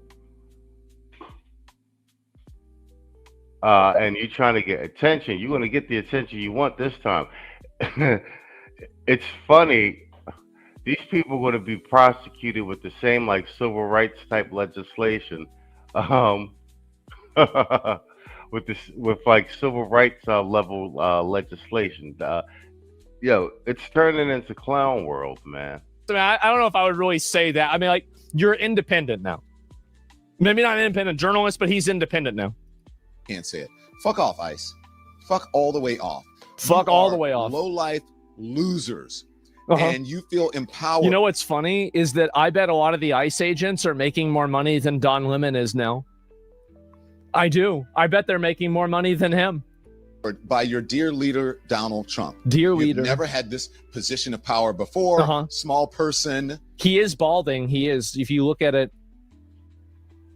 And well, I'll you pause are whenever he treating leans people down in an inhumane way, Yeah. and you don't even understand why, because you're too dumb to figure it out. You are So you're wrong, and I can't tell you why you're wrong. You just have to agree with me. Okay. poorly educated that Makes Donald sense. Trump loves. Yeah. That's who you are. And you're out there doing his Well, but I mean, most people that look, see he is balding. Look at that. That's really bad. Number one. Number two.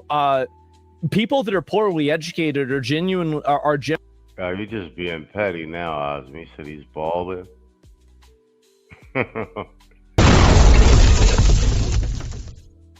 I'm really wondering who wrote Don Lemon a check, because what's the other crying liberal? Van Jones. Didn't he get like $100 million from Jeff Bezos?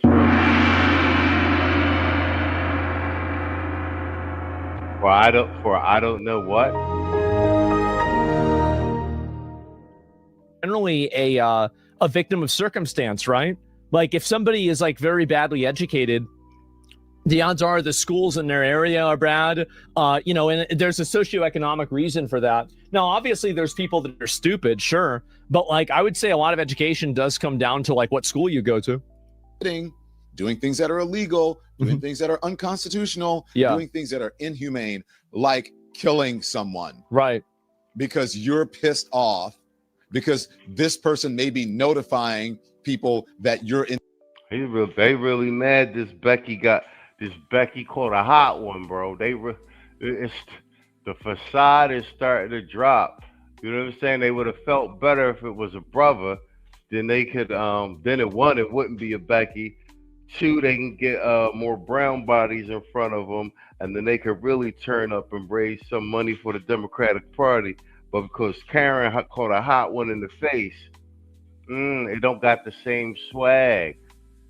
In the area trying to. Well, yeah, that's called obstruction. That's like against the law. You can't do that. To round people up. That is that person's First Amendment right to do. You can do. Nobody has a First Amendment right to interfere with a federal investigation.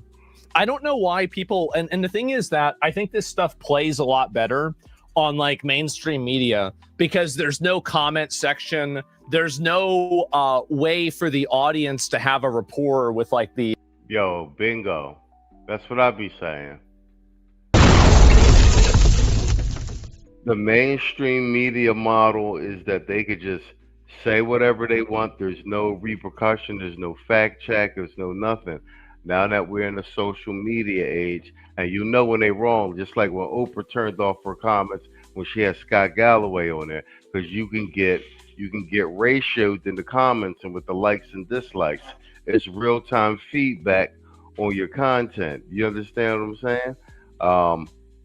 And now that the mainstream media is under scrutiny, they're crumbling and they can't. You know that they're trying to get Scott Jennings off of Abby Phillips and everything because he's trashing the Democratic pundits so thoroughly by himself, Dolo, that they're starting to call him a propagandist because because he's beating them to death. So they're trying. They got like some petition to get Scott Jennings off of Abby Phillips on CNN. The only reason people watch Abby's show is to watch Scott Jennings smack these libs up. Osmond's cooking Don Lemon. Don Lemon squeezy easy peasy. With the media. And so because of that, I think it goes really well on mainstream media. You can't do this. This is the wrong thing. It's not illegal to do this. But actually, it's so obviously illegal. It's not even a question, right? It's completely obvious. That as an American, but maybe not in Donald Trump's America. Yeah. You are fat fuck losers who just called out of a trailer park from some Proud Boy meeting, or if not worse, some other group that could be worse than him. You are thugs, jack-booted thugs. Right. And now let me just say this. Because you don't understand this, let me make it clear to you, okay? The Democrats are right. You do not have to follow unlawful orders. but perhaps you don't know that. Or maybe you just don't care. Maybe you have not been trained. Most of you, I'm sure, have not been trained. Well, the problem is that if Democrats followed lawful orders, you wouldn't need to have all the ICE detentions. All they needed to do was cooperate with the federal government and turn over illegal aliens to the federal government, and you would have never had this problem to begin with. This is a completely manufactured problem. Like, you wouldn't have had all these like house arrests and like home invasions and, you know, like raids and shit like this if they had just taken a lot of these guys that, you know, like, okay, this is where, you know, Manuel lives. He's not supposed. Well, even easier than that, guys. I have. You know, I'll be posting the memes on the community tab. I found the meme with Obama awarding Tom Holman a medal when he was head of ICE under the Obama administration. He's basically a hero. So Holman's been doing this for a long time. Bang, I got it right here. I'm gonna post it. President Obama awarded Tom Holman the Presidential Rank Award for his work in immigration enforcement. I'm gonna post it on the. After the stream, I'm gonna post it on the community tab on my meme joints, and you guys can download that joint and repost Obama giving Holman the medal. My point though is that Holman's been doing this for a long time. He's matter of fact, he got Trump called him out of retirement to head ICE for him because he's done such a. And the number one thing Holman said before Trump even came in office, he kept saying with the sanctuary cities and what have you, is yo, we don't need to send ICE agents into the street. We got a list of warrants and everything. Just open up the jails. Let us come to the jails and we'll empty the jails first. If you don't do that, and the sanctuary cities, bear in mind that they're refusing to let ICE have access to the illegals who are scheduled for deportation, etc., who are actually behind bars. So it's in a safe environment away from the public. So they just refused off of, you know, Trump derangement syndrome, where sanctuary city, and also to have it as political hay. And the Holman kept saying, like, if you guys don't do that, we're still going to do our job. We're just going to have to send agents into your city to serve these warrants and pick these people up. And then what happens is we got warrants for specific people, but when we go to serve this warrant, if it just so happens that this person who the warrant is served for is with a slew of other illegal aliens, they're going too. So there's going to be a lot of collateral damage. Holman was saying that for months.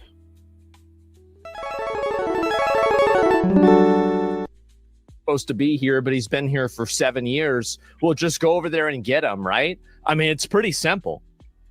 Properly. Mm-hmm. And so you do things like you did with that young lady who should be alive. Yeah, she should be. But if she wasn't driving in that day, if she didn't go out and obstruct ICE, she'd still be alive. She would be. This is a crazy thing to say. You put all the responsibility in the officer. I think they should do an investigation. I do. Like, I'm pretty certain the officer didn't do anything wrong, and I think it's important to make sure that you get to the truth of the matter. But here's the reality, is that if they do an investigation on that event, and then the officer is found to not be at fault, everybody that's like Don Lemon will just say the investigation's rigged.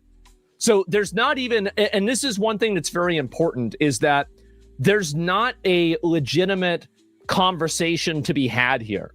Like, there's not any, like, it's not like they're going to listen to it or they're going to see it from another angle or anything else. So, yeah, what's this here? Yeah, you can't argue with your, yeah, exactly. You can't argue with these people. You can't approach this on the perspective of debate or understanding. Like, they said that the hospital's lying about the records. They said that, you know, like, oh, she was just trying to drive her kids to school. These people just openly lie and make up whatever they need in order to, like, fill their worldview. So it's not like, oh, wow, well, you know, if you show this, then they'll realize that they're wrong. People like that never realize that they're wrong because they don't care about being right. That's the reason why. You're pissing in the wind? Yeah, you're just wasting your time. And she is not alive today. Mm-hmm. Simply because you're all jacked up on power that's not even really yours. And in the end, you could end up losing your freedom. Oh, because you're going to put all the ICE agents in jail, right? By going to jail. Meet Soft Black Man, the safest man in America. He listens, he validates, and he never disagrees. Unless it's about your self-care. He's strong, but not too strong. Soft Black Man, your plush. Going to jail and losing your freedom. Donald Right. Trump cannot pardon you if this is a state charge.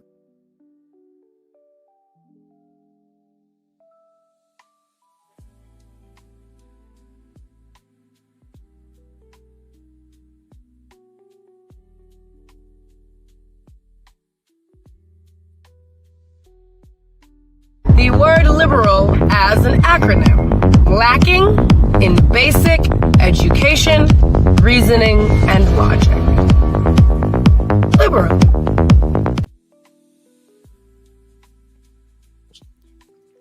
And so you stupid, dumb, ignorant, poorly educated, Oh, Proud God. Boys, Nazis marching through whatever it is you are. Nazis. He's calling them Nazis. And that man. Oh, wait, you couldn't see the drops?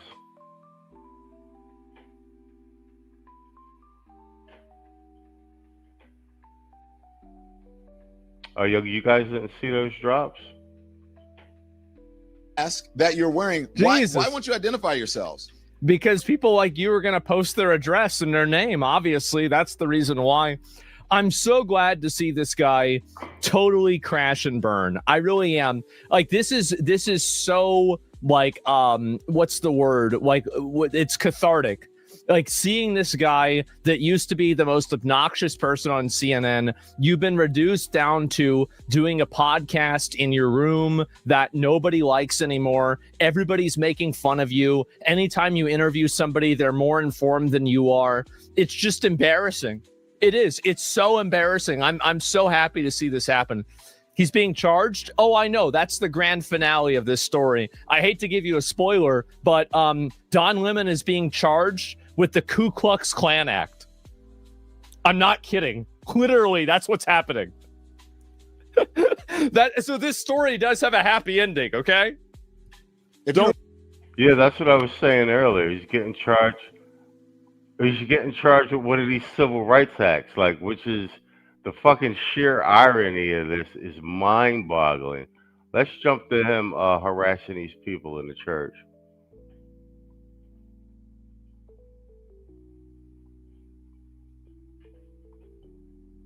It sure does. And in the end, it's not helpful. Ultimately, I believe they've lost. They've emptied a house of worship. Everybody's gone home. Their point has been proven worthless. And so, in the end, I think they lose. But more importantly, he's right. If I was to break into any of their houses uninvited, cause derision and upset according to their values, I would be kicked out ultimately. It's absolutely. Not a good way. It's just all this is just common sense. It's total common sense. I feel violated. I feel interrupted. Yeah. I feel angry. May I ask you something? When you were saying if you had showed up at their house, they're saying that people are showing up at houses where they're citizens without due process and breaking and entering their house. One that we saw, I've been watching from New York, with a battering ram into someone's private property, and there's no recourse. There's no, you understand what I'm saying? Because somebody else had something bad happen to them, it's okay for them to do whatever they want? Like, I don't even understand. Where's the logic here? This is like, again, I always use this example. It's like when you're playing Xbox Live and you lose a game and you get up and you punch your dog. Like, what the fuck did the dog do?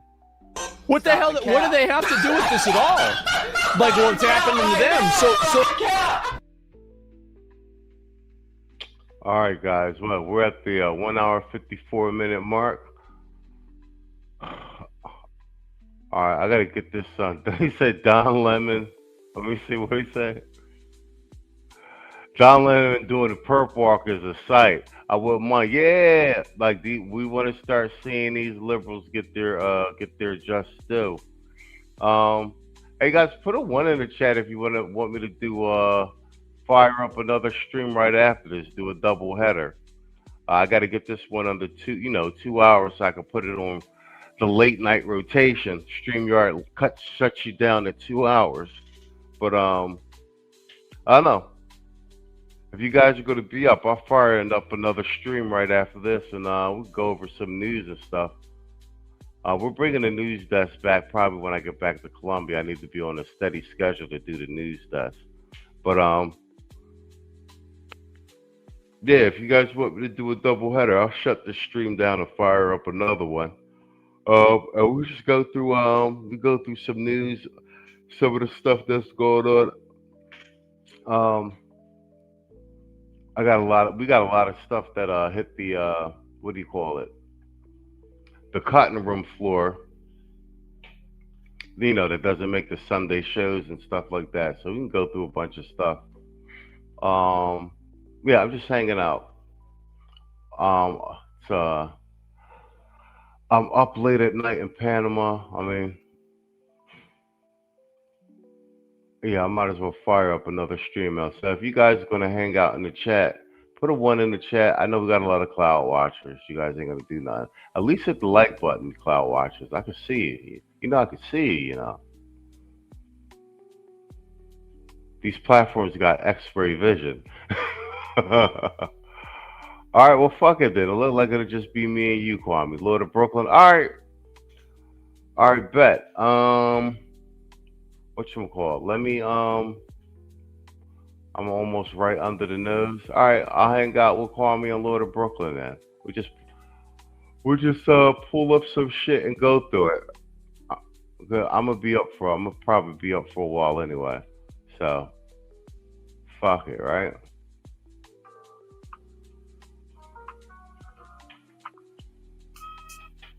Yo, shout out to Red Sigma.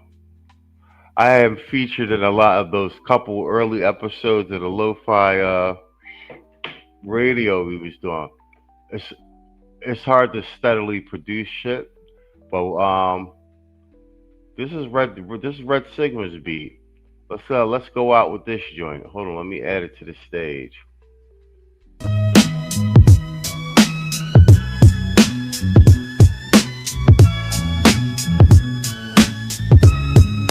That shit knock, right? That's Red Sigma. Shout out Red Sigma. All right, I'm gonna shut this joint down. I'm gonna let this play out. Now I'll fire up another stream in like 10 minutes. Now I'll share the link and the repost on the community tab. Just come and hang out.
Yeah, this shit fire, right? Yeah, this shit fire, right? Red Sigma shit knock, right?